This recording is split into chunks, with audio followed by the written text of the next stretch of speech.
Hello everyone, welcome to our channel Tech GNISA The Art of Learning Technology. आज हम सीखेंगे basics of accounts for Tally. तो हम जानते हैं father of accountancy in India Shri Kalyan Subramaniam Iyer. इनका जो नेम फेमस हुआ था वो के.एस. अय्यर के नाम से हुआ था। He was the Pioneer of commercial and accounting education in India. यही एक पर्सन है जिन्होंने स्टार्ट किया था, स्टैब्लिश करा था एजुकेशन कोर्स जो रिलेट करते थे commerce and accounting. He start and establish education courses an institution dedicated to commerce and accounting. Okay हमें नीड क्यों पड़ी थी अकाउंटिंग की? तो फर्स्ट आपको पता है कि कोई भी बिजनेस रन करा जाता है वो एक ही मोटिव से रन करा जाता है, to earn profit. Next, accounting is the backbone of any business. आपको पता है कि अकाउंटिंग जो होती है वो किसी भी बिजनेस की बैकबोन होती है जिसमें हम सारी फाइनेंशियल ट्रांजैक्शन को रिकॉर्ड करते हैं। नेक्स्ट है हमारा कि हम पहले इन अर्लियर डेज जो बिजनेस ट्रांजैक्शन होते थे वो स्मॉल होते थे और इजी मैनेजेबल होते थे, जबकि अब के टाइम पे जो हमारी कंपनीज जो होती हैं during these times business concern work as a company type of transaction. Company type of transaction means क्या चीज़ होता है जिसमें कि हमारी ह्यूज ट्रांजैक्शन हो जाती है और इस ट्रांजैक्शन में इन्वॉल्व होता है, a transaction involves transfer of money and goods और सर्विस। इसका क्या मतलब है? जो हमारी ट्रांजैक्शन इन्वॉल्व होती है from one person to another, जब एक पर्सन से दूसरे पर्सन पे जब ये ट्रांजैक्शन इन्वॉल्व होती है तो it is not possible to remember to the owner. एक ओनर को याद रखना ये कोई नॉट मतलब पॉसिबल नहीं है कि वो सारी ट्रांजैक्शन याद रख सकें। देयरफॉर इट इज़ नेसेसरी, तो ये ज़रूरी हो जाता है कि आप जो ट्रांजैक्शन है वो प्रॉपरली जो बुक्स ऑफ अकाउंट में है उन्हें रिकॉर्ड करके रखें। Okay, next, it also help to determine business earn the profit और इंकर अ लॉस। मीन्स क्या, जो अकाउंटिंग की ज़रूरत हमें इसलिए भी पड़ी थी कि हमारे बिजनेस को प्रॉफिट मिल रहा है या लॉस हो रहा है इसके बारे में जानने के लिए, फाइनेंशियल स्टेटस क्या है बिजनेस का ये जानने के लिए, और हमारे बिजनेस की टोटल वैल्यू मीन्स हमारी एसेट्स कितनी है उसके जानने के लिए अकाउंट्स की ज़रूरत पड़ी।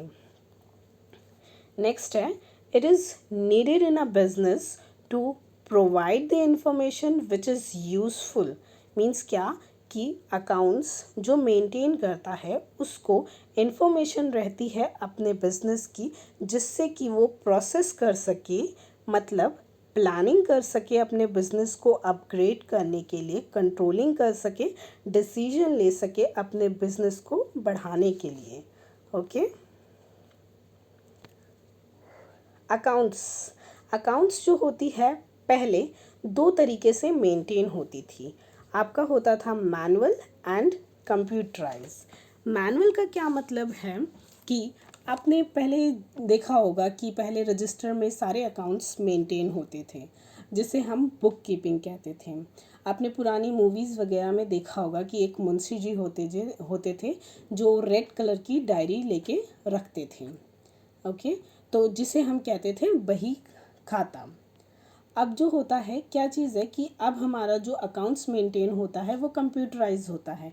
कंप्यूटराइज मतलब क्या चीज़ कि हम अपना हिसाब किताब जो है मैनुअल के साथ साथ कंप्यूटर पे रख सकते हैं, जिसका मोस्ट पॉपुलर सॉफ्टवेयर जो होगा वो tally.erp9 का होगा, जिसमें क्या कहते हैं कि tally.erp9 जो होता है वो ओवर द सीज़ मतलब कई कंट्रीज़ में यूज़ करा जाता है इस सॉफ्टवेयर को जो अकाउंट्स मेंटेन के लिए करते हैं।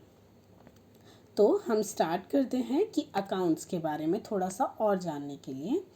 तो accounts is a record of transaction, it can be related जो हम ट्रांजैक्शन कर रहे हैं वो रिलेट कर सकती है कंपनी से, पर्सन से, एसेट से, लाइबिलिटी से, इनकम से, गेन से, रेवेन्यू और एक्सपेंडिचर से। और सिंपली हम कह सकते हैं accounting is a language of any business. अच्छा, अकाउंट्स के लिए ना एक कहावत होती है, पहले लिख पीछे दे, भूल पड़े तो कागज ले। इस कहावत का मतलब समझाने के लिए एक सिंपल सा एक छोटा सा एग्जाम्पल लेती हूँ। If I am making a 4 और 5 ट्रांजेक्शन इन अ डे, मतलब कि अगर मैं 4 से 5 ट्रांजेक्शन एक दिन में करती हूँ जो इंक्लूड करता है टैक्स, कैश और क्रेडिट ट्रांजैक्शन। कैश और क्रेडिट मीन्स जो मैं पैसे दे के या फिर मैं उधारी में ट्रांजैक्शन कर रही हूँ। तो it is possible to remember for a day, मुझे एक दिन के लिए मैं याद रख सकती हूँ, इवन अ वीक मैं हफ्ते भी के लिए भी याद रख सकती हूँ। बट अगर कोई मुझे यही ट्रांजैक्शन 6 या 8 महीने बाद पूछे तो मैं याद रख पाऊँगी? मुश्किल है कि मैं ये सारी ट्रांजैक्शन, इसलिए ये कहावत है, पहले लिख पीछे दे, भूल पड़े तो कागज ले। अगर मैंने प्रॉपर मेंटेन कर रखा होगा अपनी सारी ट्रांजैक्शन को, तो मैं सारी की सारी ट्रांजैक्शन रिकॉल कर लूँगी उस पेपर पे से व्यू करके। सो अकाउंटिंग को हम डिफाइन करते हैं थोड़ा सा कि accounting is an art of recording, classifying and summarising in a significant manner. मतलब क्या चीज़ है कि अकाउंटिंग एक ऐसा तरीका है जिसमें हम रिकॉर्ड करते हैं, क्लासिफाई करते हैं और समराइजिंग मतलब इन छोटे छोटे तरीकों में अपने ट्रांजैक्शन को रिकॉर्ड करके रखते हैं। और ये सारी ट्रांजैक्शन जो होती है इन टर्म ऑफ मनी में होती है। An event which are of financial character and interpreting the result thereof, मतलब कि ये हमारी जितनी भी ट्रांजैक्शन होगी वो फाइनेंशियल कैरेक्टर से रिलेट करेगी, जो हमारा बिजनेस में जो क्या पोजीशन है उसको बताएगी। ओके, अकाउंटिंग प्रोसेस मतलब क्या चीज़? एक प्रोसेस होता है जो हमारी फाइनेंशियल रिपोर्ट जनरेट करता है। हमें सबसे पहले किसी भी ट्रांजैक्शन या किसी भी साइकिल के लिए हमें सोर्स डॉक्यूमेंट चाहिए होता है। सोर्स डॉक्यूमेंट मतलब क्या कि अगर मैंने कोई चीज़ खरीदी या बेची है तो हमारे पास बिल होने चाहिए। फिर हम इसकी जर्नल करते हैं, लेजर पास करते हैं, ट्रायल बैलेंस होता है, फिर हमारी फाइनेंशियल रिपोर्ट बनती है। हम इसके बारे में आगे जानेंगे वन बाय वन कि ये क्या क्या चीज़ें होती हैं। बट ये हमारा क्या है, अकाउंटिंग साइकिल हो रहा है। Accounting used term mostly debit and credit. Debit and credit क्या चीज़ होता है कि अगर मैं कहूँ डेबिट का मतलब होता है क्या आपके पास आ रहा है, क्रेडिट का मतलब होता है क्या आपसे जा रहा है। एग्जैक्टली कहूँ तो इसका कोई मीनिंग नहीं होता है, बट हम जब एंट्रीज़ वगैरह पास करेंगे, ट्रांजैक्शन पास करेंगे, तो हमें थोड़ा बहुत पता होना चाहिए। मेरी तरफ से क्या चीज़ है कि मैं जो इसको डिफ़ाइन कर सकती हूँ क्या, 3 टर्म में। एक, डेबिट मतलब क्या आया, क्रेडिट मतलब क्या आपसे गया। दूसरा, डेबिट मतलब क्या आपके पास आया, क्रेडिट मतलब किस चीज़ से आया। ओके। थर्ड होता है डेबिट मतलब कि किस वजह से, क्रेडिट मतलब वो चीज़ आपकी जा रही है। जब हम इस ट्रांजैक्शन को पास करेंगे तब इसका टर्म का जो डेफिनेशन है आपको क्लियर हो जाएगा।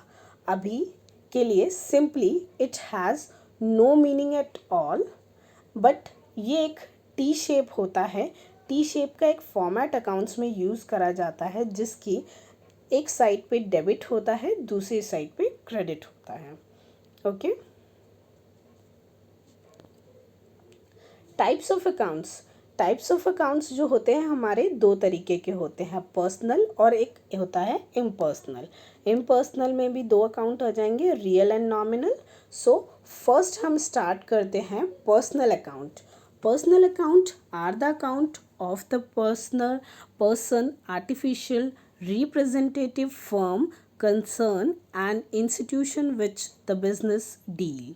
मतलब पर्सनल अकाउंट को हम कहते हैं व्यक्तिगत खाते, जो किसी person, firm, bank and company से रिलेट करते हों। एग्जाम्पल के लिए हम कह देते हैं कस्टमर। कस्टमर में हम किसी का भी नाम ले सकते हैं, XYZ, या फिर हम एक एग्जाम्पल लेते हैं सरीना अकाउंट।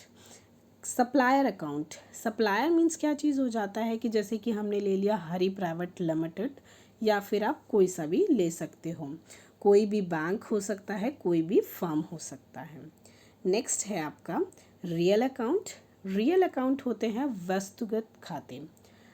इसका क्या मतलब होता है? These are the accounts of things, material, assets and properties it has physical existence which can be seen or touch. जिसकी फिजिकल अपेयरेंस होती है उसको हम कहते हैं रियल अकाउंट। एग्जाम्पल के लिए cash, building, furniture etcetera.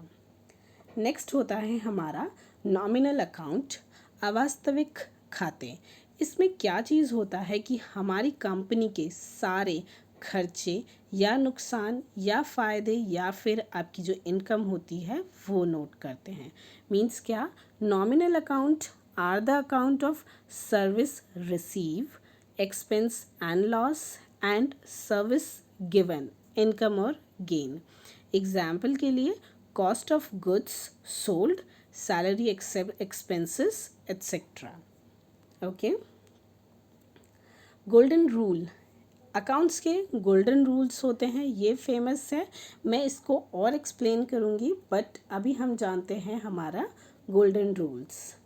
Accounts जो हमने अभी सीखा, पर्सनल, रियल एंड नॉमिनल, हमारे इसके डेबिट एस्पेक्ट्स होंगे और क्रेडिट एस्पेक्ट्स होंगे। इसका क्या मतलब है कि पर्सनल का रूल क्या है? Debit the receiver, credit the giver. Real account का क्या होगा? Debit what comes in, credit what goes out. Nominal का क्या चीज़? Debit what all the expense and losses, credit all the income and gain. मैंने अभी आपको डेबिट एंड क्रेडिट का मीनिंग बताया था कि क्या आया क्या गया, किस वजह से आया किस वजह से गया, और आपको क्या मिला और इसमें क्या आपसे चला गया। यही चीज़ है एक्सप्लेन करने के लिए, बट जब हम जर्नल एंट्रीज़ में करेंगे तो ये जो गोल्डन रूल्स है पूरा कंप्लीट इसमें ये आएगा। ओके, तो हम ये चीज़ समझते हैं, फिर इसके आगे जो हमारा होगा टर्म एंड डेफिनेशंस, इसको एक्सप्लेन करेंगे। हमारे जो नेक्स्ट सेशन होगा इसमें हम टर्म एंड डेफिनेशंस को लेके चलेंगे। Thank you.